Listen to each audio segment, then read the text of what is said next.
Okay, so I'm going to continue on with the demo on how to make a spoon rest. These right here are a couple that have been drying for a while, different textures on them.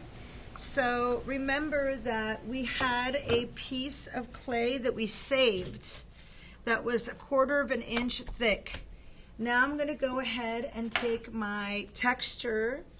I'm going to set it on that piece and I'm going to roll into it so that I get my texture transferred onto my clay slab. Make sure that you press hard enough so that that texture transfers. Once you've done that, pull the texture off and here we go. Anytime you take a texture stamp or texture roller to your clay, you want to release the clay from the board because it will stick. At this point, I'm going to go ahead and get my 6-inch cookie cutter and kind of decide like where I want, which part of this texture I want on my spoon rest. I think I'm going to go right here. I'm going to push, give it a little twist, and an exit cut, boom, and there we go. This is now my circle. I'm going to smooth my edges nice and neat, boom, all the way around, and I'm going to go ahead and get my foam and set it down on the foam. This is a circle template. We're going to need one of these in order to push down into our clay to spoon rest. So I'm just going to move some of these things in my way. I usually stand up when I do this because I want to make sure that this is fully centered into this middle. And I even often will kind of spin the foam just to make sure.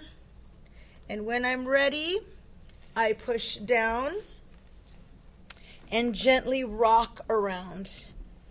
You don't want to put a ton of pressure on it because you don't want it to break through. So now I have this really lovely dish, and all I need to do at this point is decide where I want my spoon rest, the dip to be, the divot. I think I'm going to go right here. So for this divot, I'm going to take my fingers and hold it this way.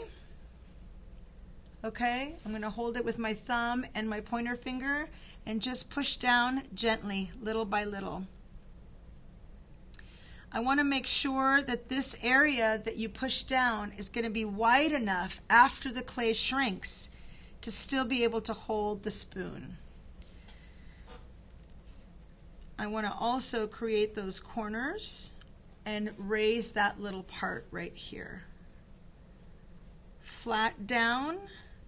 And then the last thing to do for this guy is to just smooth all your edges and make sure there are no hard edges left on this clay.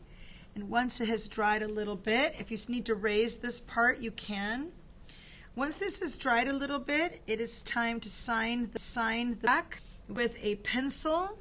Always remember that it's got to be a pencil in order for your signature to not shrink, disappear. So here's my signature, and I'm going to leave those little crumbs there until it is completely dry.